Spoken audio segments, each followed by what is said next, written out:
Hello everybody, Assassinator here with a Xbox informative video, a little bit different than what I usually do, but because yesterday they did have the PlayStation State of Play, and I know that a lot of people have their opinions on that, but I'm not here to really talk about that part. I'm here to talk about the games that were announced during that showcase that are actually coming out for the Xbox, because that's what we care about here on this channel. Now, I'm going to go ahead and get right into it so this video does not run on too long. So the first game that we're going to talk about is Immortals of Ark. It is an EA original game. Now this has a release date of July 20th of this year, 2023, so not too long until it comes out. It's kind of like a first-person shooter, but instead it's spell-based combat. I didn't really find much on this game, but it does look to just be a single-player experience. And to me it looks fun, but I need to see more gameplay, not just some quick clips. Moving on to Ghost Runner 2, which is developed by 505 Games and has a release date of this year. Don't know exactly when, but it's supposed to be this year. It will basically have the formula of the first one, but instead they're going to take it to a whole nother level with even tougher opponents. Now I did play a bit of the first one, and I enjoyed the mechanics like the wall running and quick dash, but for some reason I think another game came out, so it kind of took me away from it, and I just have not gotten back into it. But seeing this trailer actually makes me want to get back into playing it, and I will.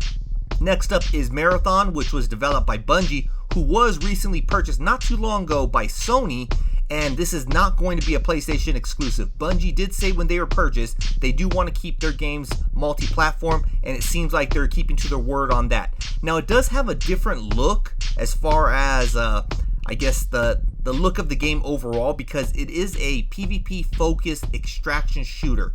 So they're kind of evolving on the battle royale, and people are kind of moving towards extraction shooters. So it sounds like Bungie wants to have one of the first mainstream games out there. How I'll say it, it's not going to be the very first extraction shooter, but they want to kind of get in there while it's still young, and maybe they're going to end up getting themselves a Fortnite on their hands.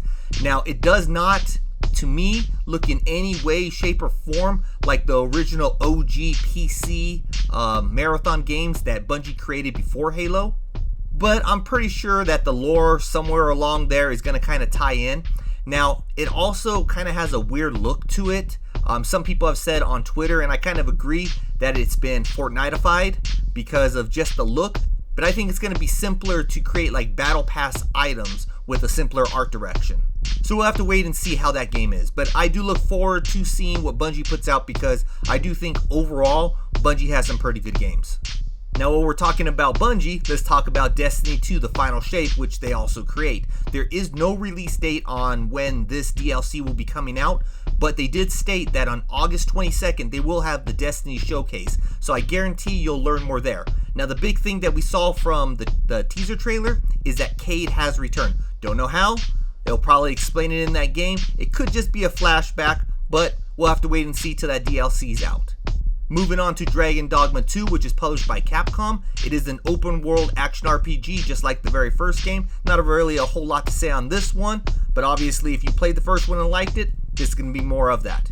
Then one of the big games that was rumored to be a Sony exclusive, but I think Jez Gordon of Windows Central actually came out and said, no, it's going to be a multi-plat game. It's going to be Metal Gear Solid 3 Snake Eater. Well, they're actually calling it now Metal Gear Solid Delta Snake Eater, which obviously it's still published by Konami. They do not have a release date. They don't have a release year, because it probably is a few years away, if not even further. They probably removed the 3 just to appeal to more people who haven't played the very first 2 games, because people like myself, if I didn't play the very first 2 games, I want to try to play those first to make sure that when I get into part 3 it kind of lines up. There's not very many games that it's not better to play, I guess, the ones before that, before playing the newest one. The only one that I could think of offhand would be Final Fantasy, because for the most part none of those actually connect. Now the trailer was all CGI, so we don't really know what the game is going to look like, but Konami did actually come out and say that it will be faithfully reproduced as far as the story and the game design, but it will actually have some new elements. So I've never really gotten into the Metal Gear scene, but I do plan to actually check this one out when it comes out, as long as it looks good. If it holds to the standard that the first one, or the source material came from, then I will actually be picking this up. But because I'm kind of wanting to know what happened before this, I'll be picking up the Metal Gear Solid Master Collection, which is basically Volume 1, and it's going to contain things like Metal Gear Solid 1, Metal Gear Solid 2, and Metal Gear Solid 3. So if you want to get caught up, even though I don't know about playing that Part 3, because I'm going to wait for the remake, because I'm not going to play Part 3 and then go back to the remake. But again, that's just me. I'm going to be checking those out.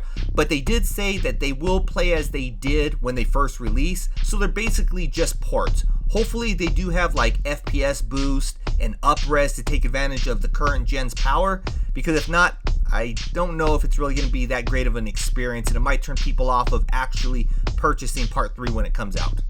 Then we have Alan Wake 2, which is developed by Remedy Entertainment, releasing on October 17th. It will have a price tag of $59.99 on the consoles, but there will be a deluxe version for $20 more, which is $79.99.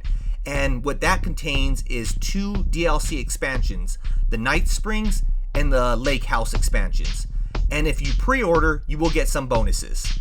Now this will be a digital only game, and the reason why is Remedy feels a large number of players have shifted over to digital, and it'll also help with keeping the price down, which is why it's only $59.99 instead of $69.99 like we're seeing a lot of these games that are releasing nowadays. My opinion is give us an option to get a physical game. Go ahead and charge us that $69.99, so that $10 markup if we want a physical version, and those people who are happy with just a download, then go right ahead and charge them $10 less.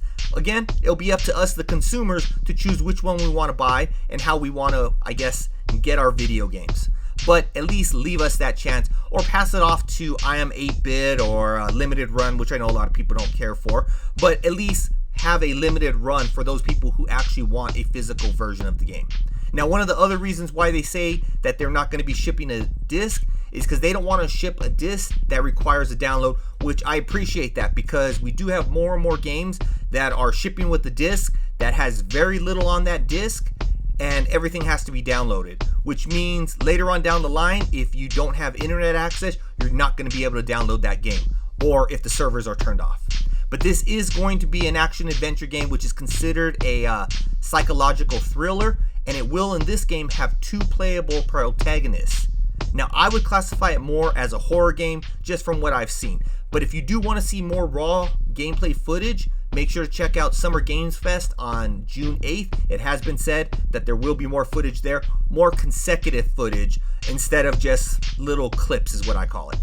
Next up, we have Assassin's Creed Mirage, which is published by Ubisoft. It has a release date of October 12th. It was delayed from releasing earlier this year, but now the release date is October 12th, which was actually revealed beforehand. I want to say probably a week ahead of time. We did have a leak that said that it was coming out on October 12th, and the leak also stated that the game's length will only be about 12 hours. Now that's probably just to play through it. I'm pretty sure if you want to collect everything on there, it's going to obviously increase that time. But 12 hours to me doesn't actually seem bad. I mean, I've been playing way too many games that take 40 to 100 hours to complete, and so it's kind of good to get back to that, I guess, shorter gameplay session so you can move on and play another game, but yet feel really good about what you did play and what you spent your money on for just the 12 hours. At least that's my opinion right there. Now, we actually got in this trailer actual gameplay footage, which is a good thing. I don't think that anything on this footage looks wow, but then again, I'm looking forward to this game because it's returning to its roots as well as adding modern elements. Alright, so next up is the Talos Principle 2, which is published by Devolver Digital, who actually has 3 games that I'll be talking about right now that are releasing for Xbox. This one has a release year of 2023. Obviously, we don't know exactly when yet, but it is a puzzle game just like the first one, but it will have new mechanics and a richer storyline that kind of one-ups the very first game. Then moving on to Teardown, which is developed by Tuxedo Labs. Again, it has a release year of 2023. It is a voxel-based sandbox heist game. It has been out for the PC for a while, and it's now coming to home consoles. It will have over 40 missions, and to me, this game looks like a cross between GTA and Minecraft, which means it looks like a lot of fun, and I definitely will be checking it out. I don't usually check out a lot of games like this, but to me this looks like a fun game, so I will be kind of checking it out. Again, depends on its price tag. You want to charge me $70, ain't gonna happen. Then another game developed by Devolver Digital is the Plunky Squier. Now this is an action-adventure game where it goes from 2D pages to the 3D world. So it's kind of cool. You kind of bounce in between those things. Kind of reminds me a little bit of Paper Mario, how you were able to do that in the, I believe it was the Wii version, where you're able to kind of change from 2D to 3D. So a little bit like that, but not quite. But overall, the game looks like it's a little fun adventure. Then we got Neva, which is, I want to say, probably the game that I know the least amount. I don't really see what's going on in there. So you kind of see the trailer, what's going on. But again, it's a game that's developed by Devolver Digital, has a release date of 2024. That might be why we don't really see a whole lot going on, because they obviously need more time with the game. It is considered an action adventure that to me has a watercolors painting art style. But that's all I can say about that. And then the last but not least game would be Cat Quest Pirates of the Caribbean. Now this was developed by the Gentle Brothers, and it's coming in 2024. It is a 2.5D open world action RPG game that you can play solo or local co-op, which basically means couch co-op. Again, this one looks like something that I might check out, but I don't know. There's a lot of what I would consider these smaller games, but I do know that some of them are going to be actually really good ones to check out. Again, it just depends on what comes out around them, because if you get some of these big AAA games, that's usually what happens. It buries these other really cool, what I would consider niche indie type games. So hopefully that doesn't happen. Hopefully they kind of think about when they're going to be releasing their games in 2024, 2023, 2025, whenever they come out. Because it's kind of hard to go back and play a game that was released in the past rather than seeing that one that's coming out very soon. Now that's going to be it for this video. I just wanted to keep you informed on the games that were announced at the PlayStation event but are also coming to the Xbox. So that's one of those good things about checking out these other events. It might be a Nintendo Direct, but there are games that are coming out for Nintendo Switch that are also coming for Xbox. So let me know by hitting that like button or saying something in the comments if you want me to continue doing videos like this with this type of content whenever we have some type of showcase, whether, like I said, it be the PlayStation or it's the Nintendo or Ubisoft Forward, any of those type. If you want me to do videos like this, I'll go ahead and get that content out. Obviously, if I don't see much love there, then it's probably not something you care to see, so therefore I'll go ahead and skip on that. But that's going to be it again. Until next time, Assassinators out.